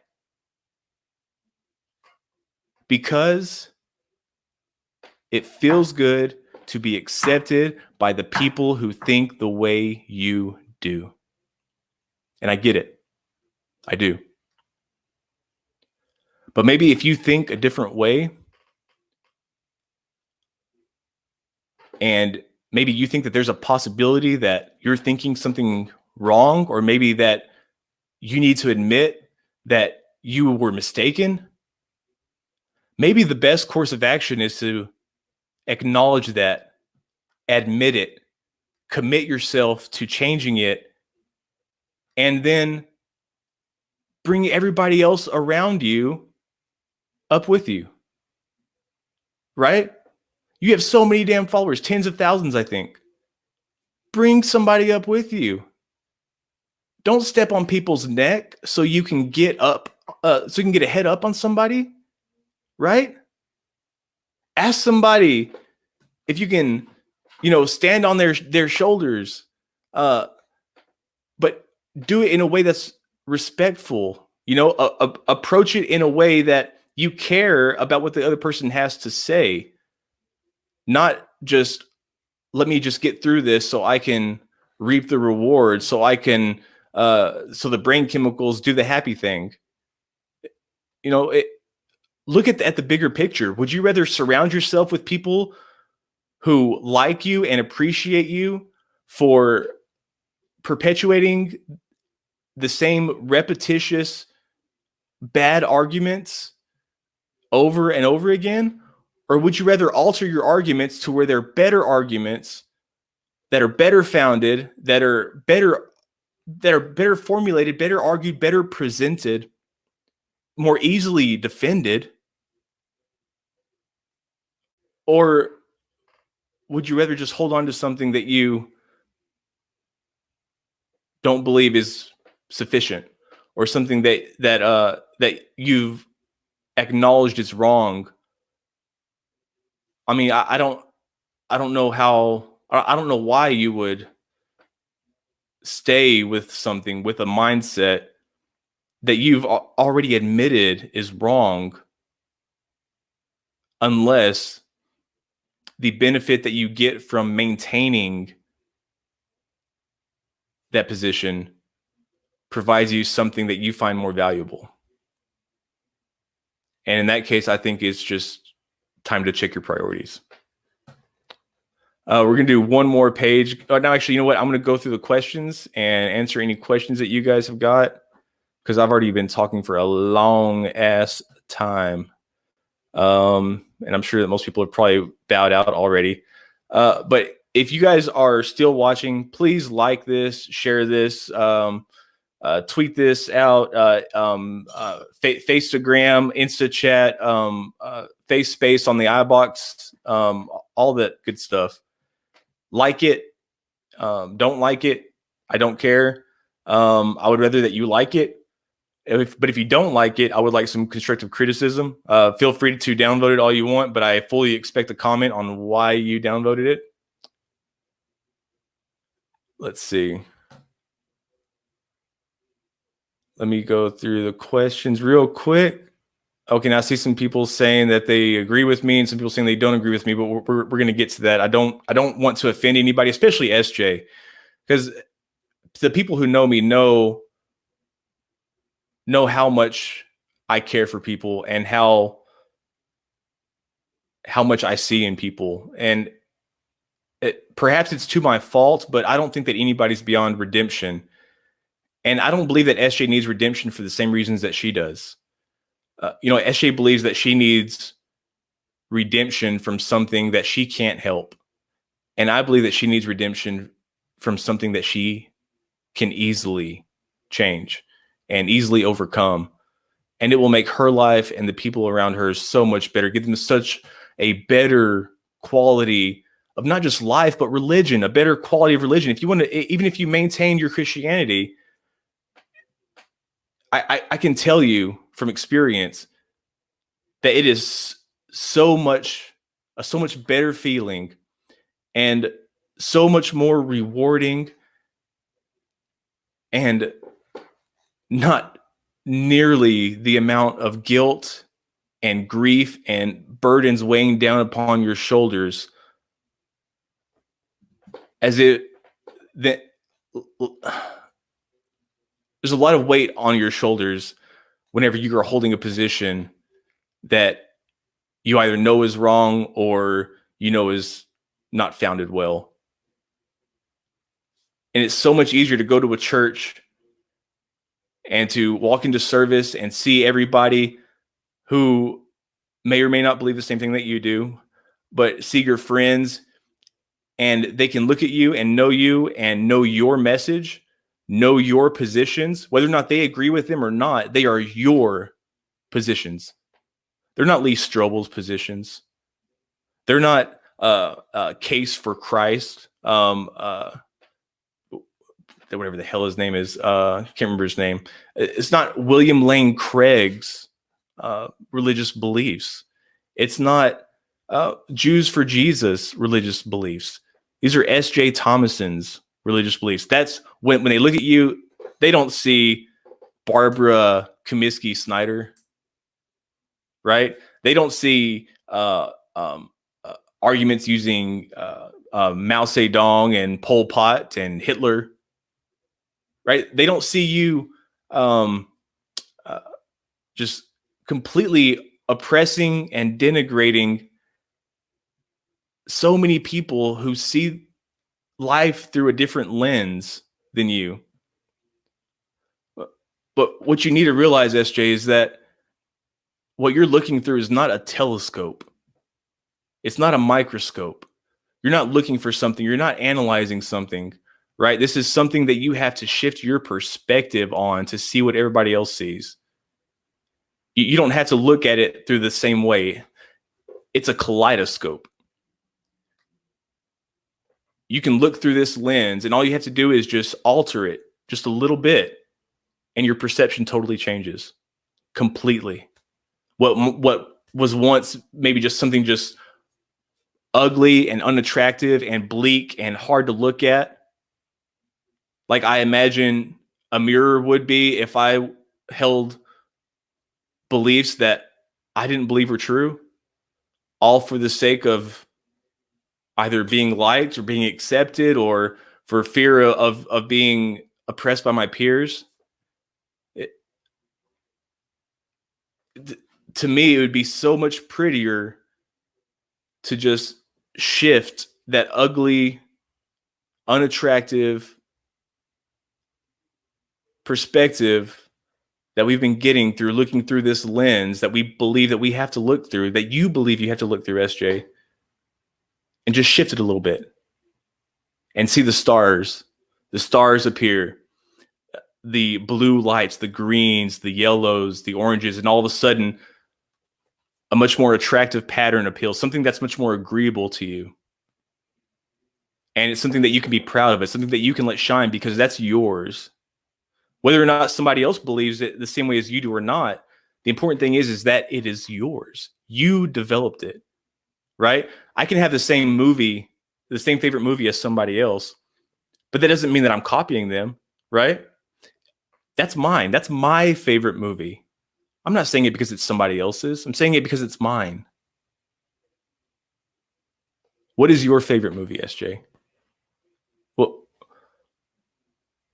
I challenge you to approach your faith with a kaleidoscope, with that shifting perspective.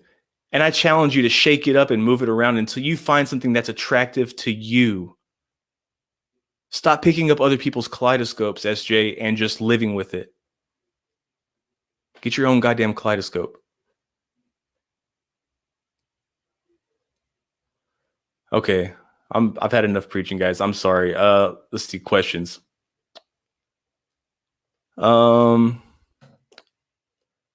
Questions.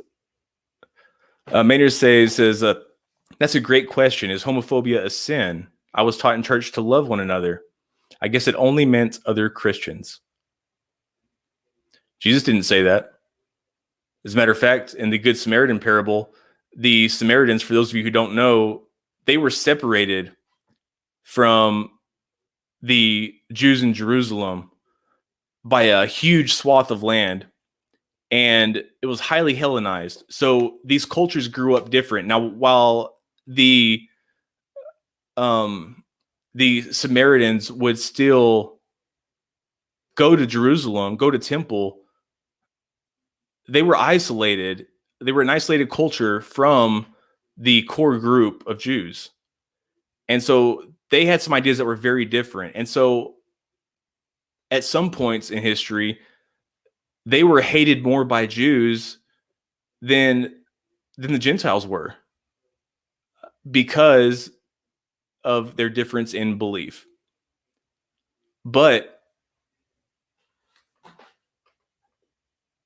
didn't the Jew help out, or didn't the Samaritan help out the Jew?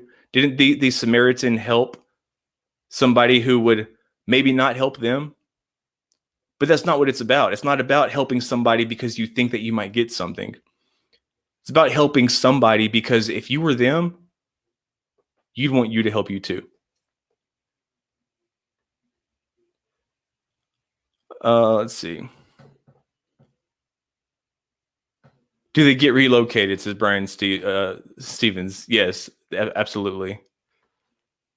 SJ's argument: why shouldn't they pay off their debt? Yeah, that's her argument. Why shouldn't they pay off their debt? Trevor Lynn says Jesus was crucified for those debts at Jim Majors. Yeah, well, tell my financial aid office that. Oh man.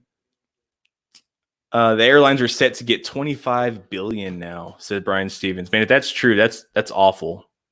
Awful. Brainbug says, if we're playing Find Jesus, did I win? I don't know. Did you find Jesus? Damn. I didn't find him. He told me to count to 30, and that was like 8 years ago. Brian Stevens says, to SJ, people are anti-Christian if they aren't Christian. They don't need to do anything against Christianity. They just need to not be a Christian. Right. Or apparently a capitalist. Apparently if you're a Democrat, or apparently if you think that the government should give you a infinitesimally fraction of a fragment of a piece of a tiny morsel of the bailouts that they're giving huge corporations that made more money in 1 year than you and I would know what to do with. It's something I see pretty frequently in most of her arguments, is that her arguments involve omission. Her arguments only work whenever you omit something, whenever you can leave something out and make it look, convincing. Like when she's trying to reconcile the tomb narratives, if you notice, she never says anything about the stone. Was the stone rolled away before or after? She doesn't say anything about that. Right? She doesn't say anything about the contradictions that are hard. She doesn't face the hard ones. And by doing that, she's doing herself a disservice. And again, like I harped on before, and I'll stop preaching, you're doing a disservice to the people around you, because they're looking up to you. Whether or not you believe it, SJ, people don't look across to you. There are a lot of people who look up to you, and they depend on you to be a source of wisdom, to be a source of encouragement and a source of education, and for many, a source of truth. People trust you with that. Is there anybody that SJ, that you could just watch one of their YouTube videos and you don't even have to go and Google it. You don't have to research. You don't have to do anything. That you just believe them. You believe them on principle because you respect them, and because they've made themselves at one point or another seem respectable to you. How much would it disappoint you to find out that everything that you were getting from them and that you were trusting in them for, maybe it wasn't false, but maybe they omitted certain truths that would be critical in decision making when it comes to certain beliefs? Maybe they would. What if they left out evidence, strong evidence, for the contrary? Wouldn't you feel a little bit robbed of that because of all the beliefs that, especially if you built a belief based on their belief, wouldn't you feel a little bit robbed?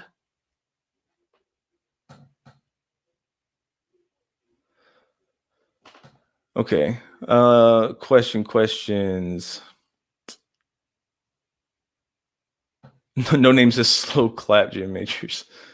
Brian Stevens, says, last night SJ agreed that atheists should not be allowed to hold political office in America. And I couldn't believe it. I couldn't believe it either. especially in the Establishment Clause, that there shall be no official test of religion. And I believe it's 6 or 7 U.S. states, I think it's 6, that still currently have on the books laws that prevent a non-believer from running for office one way or another, whether it be, what you take your oath upon or the oath that you say. They have some kind of workaround. Now, it hasn't happened in a while. They haven't used that in a while. But the fact that there is something that could even be considered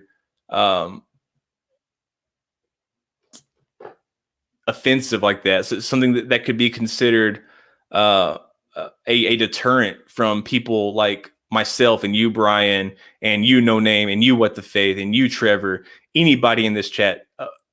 Imagine a law, whether it was enforced or not, but it was on the books that people could read that said, this person isn't good enough. This person is not worth it. This person is beneath you and me. It is beneath what America stands for. And even go as far to say that they're not American. Whatever that belief may be, pineapple on pizza, or you like sucking toes, whatever that is. If somebody told you that that sucking toes is un-American, and you're like, man, but I like to get down and dirty, I like to suck me some toes. But then everybody looks at you that knows you a toe sucker, and they say, well, he sucks toes, he's not an American. And then slowly but surely, everybody stops looking across at you, and you notice that you had to look up at them, and you're not even sucking their toes. There's something wrong with that.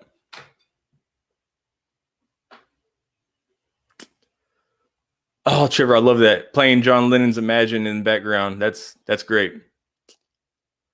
No Name says, if you looked in the mirror, you would see that your stash needs grooming. I'm sure it does. Whenever I get on my rants, it goes crazy. No Name says, didn't SJ say it was okay to lie for Jesus? I don't know that I've heard her make that claim, although it's possible, but I haven't. I can't recall her saying that. But if you have a tweet or whatever in mind, I'd certainly be happy to address that. Let's see. Other questions. Oh yeah, Brian. Yeah, how many angels were there? Was there 1, 2? Were they sitting? Did they appear? Yeah.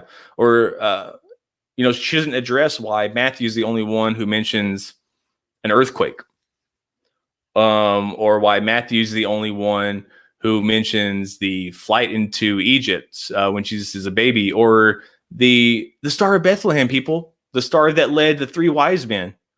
Oh yeah, them too, the 3 wise men. They're only in one gospel. But when you see SJ reconciling these differences, she ignores things like that because it's convenient, because it's too much, because it would take too much to reconcile it. And that's the problem, is that because it takes too much to reconcile it, instead of approaching it from a different perspective, instead of shifting your kaleidoscope just a little bit, you're perfectly happy with picking up Lee Strobel's dirty, nasty, butt-smelling kaleidoscope and putting it up to your eye. You use somebody else's kaleidoscope, SJ, and you get pink eye. Okay, everybody sees it. Everybody knows that you're using Lee Strobel's kaleidoscope. It's obvious. It's obvious in the words that you say, the words that you use, the phrases that you use, the arguments that you make. I don't know if you realize it, but your tweets don't just say, what you think and what you believe, but your tweets reveal who you are, what lifestyle you live, what you find important, what you find to be valuable. And the fact that you find denigration and degrading and slander and libel and making people feel horrible and strawmanning people and not not conducting yourself with integrity in arguments, that is just, it's just so damaging, more than you know, and it leaves a bad taste in people's mouths, and a lot of people leave with that bad taste in their mouth. And even if you just did it one day, let's say you just did it one day, you're having a bad day and you didn't feel like laying out an argument, so you go and find somebody else's argument that you can say, yeah, supports Christianity, I'm going to throw this in there, and that leaves a bad taste in that person's mouth. It should, because it's disingenuous. It's not your argument. It's not your belief. I don't know. Maybe that's a fault of mine, because I spend so much time when somebody asks me a question. I spend so much time, and you know this, SJ. I do it with you. I spend so much time trying to lay out my argument, giving them verses, giving them extra biblical sources, going back and forth and back and forth and back and forth and back and forth until they see it from my perspective, until they see my kaleidoscope. And they can decide if it's appealing or if it's not. And if they say that it's not appealing, they can tell me why it's not appealing. And I have the ability to shift my kaleidoscope and say, oh, I see what you're saying, but I still think this way's right. I still think this way is much more attractive, and this is why. Look at this. Look at this through my lens. But you can't ask somebody to look at something through your lens until you're looking through your lens.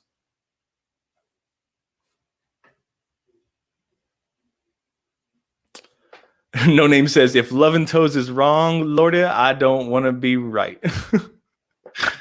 Oh, man.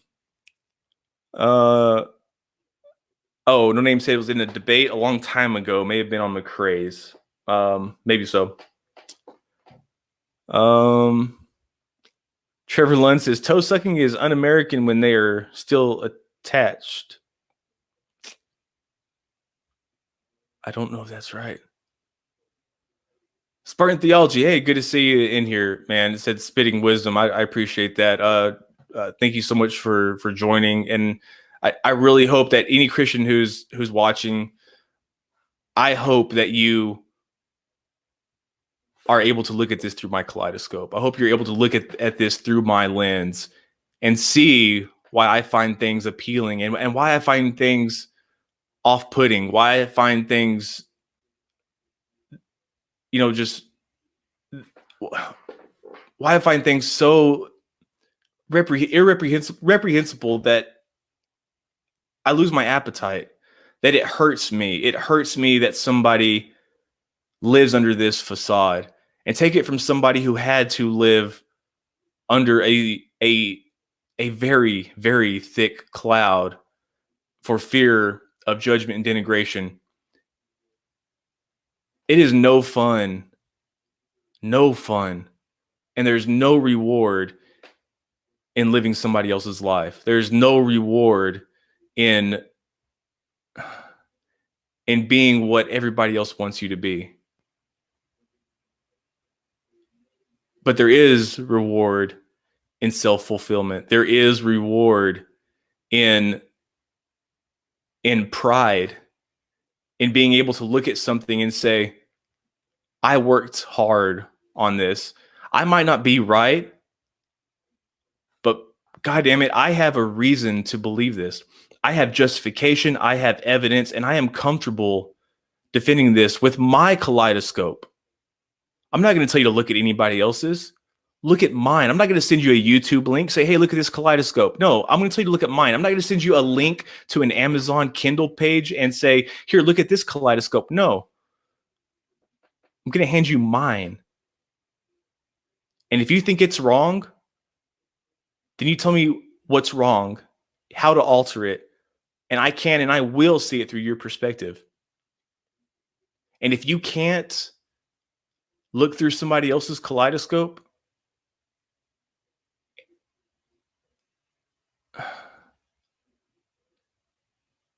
then it shows one of two things. Either your faith and your conviction is so extremely fragile that you are not willing to risk losing it all? Or you know that your arguments aren't good, that you don't have to discover that. You already know that they're not good, but you're unwilling to change. You know, it's fight or flight. You know, are you going to fight for your belief, or are you going to flee from your belief and run into the arms of another belief? You're going to run to the safety of some other belief that's already there. Are you going to build your own wall?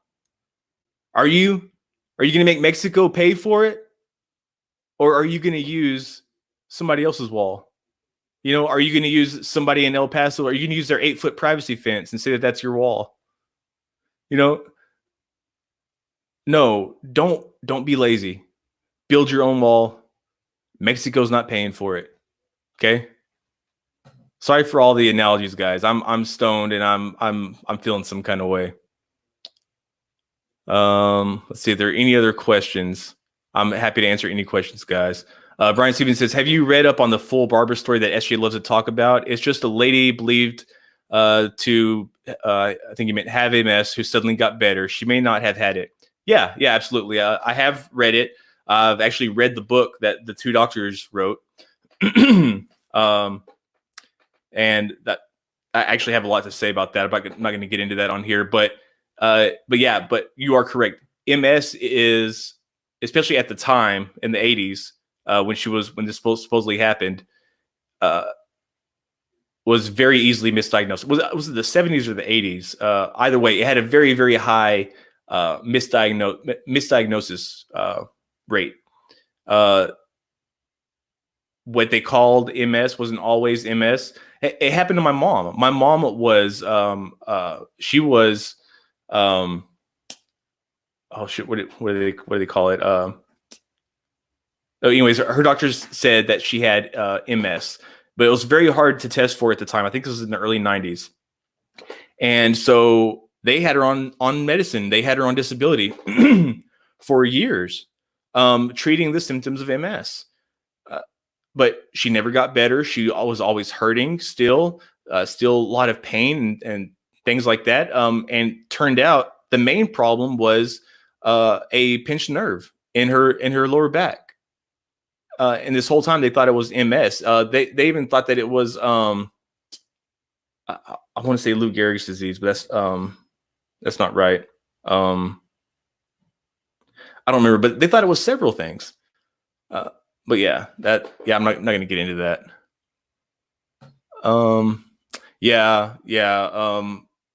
Pine Creek, Doug over at Pine Creek, his sister had MS and she lived her whole life with it and had become extremely regressed by it, and she passed away. Doug was very close to his sister.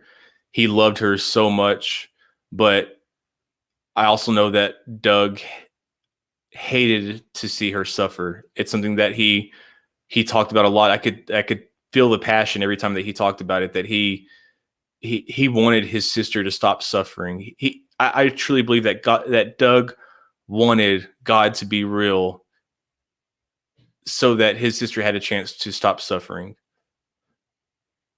And while it may be some sort of a relief, you know, a burden lifted that he can carry her with him a little higher now,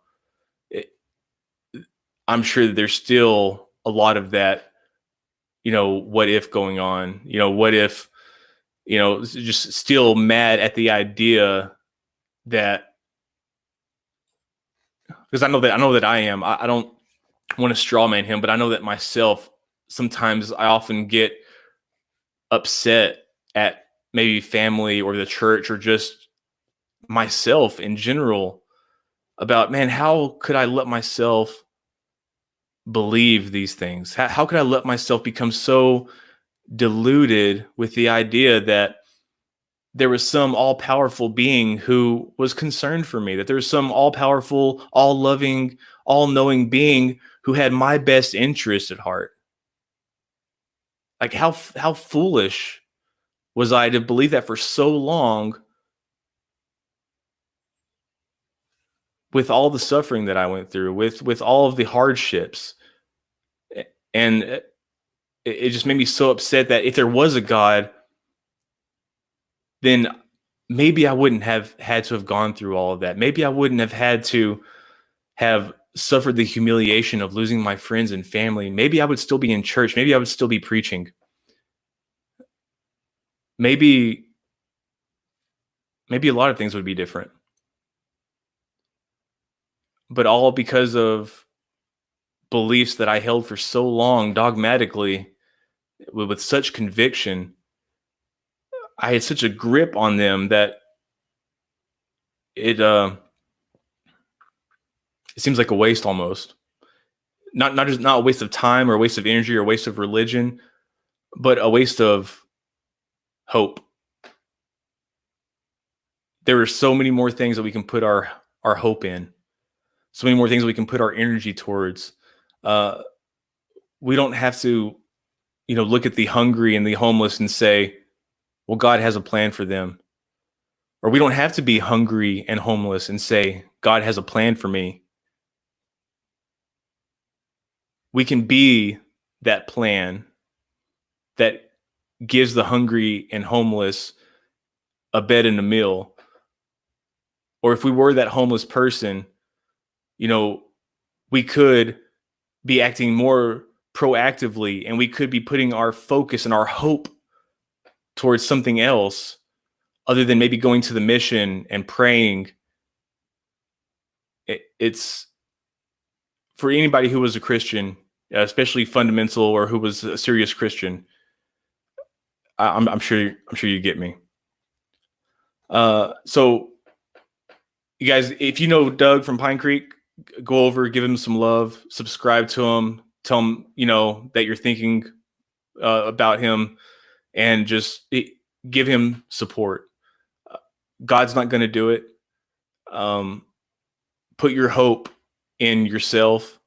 If you're able to give it, give it. If you're not able to give it, then hope that you can give it. Try it. Just do whatever you can. But I guess just to close everything out, the most important thing is, in all of our arguments, in all of our disagreements, whether it be SJ or whoever, and I know that I'm guilty of relinquishing it and abandoning it at many times, but kindness, guys, I can't. I would beg you, if I could, be kind, guys. You don't know what struggles people are going through when you talk to them, especially on Twitter, online, especially if they don't have a name, if they don't have a face. It's so easy to just be a complete asshole. It's so easy to just be a total dick to them and just destroy them. But it's not worth stepping on people's necks so you can see a little higher, you guys, because at the end of the day, the band's still Nickelback.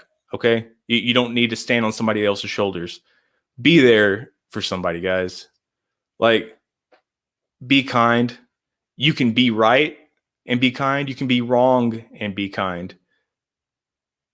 But we're all humans. We're all flawed.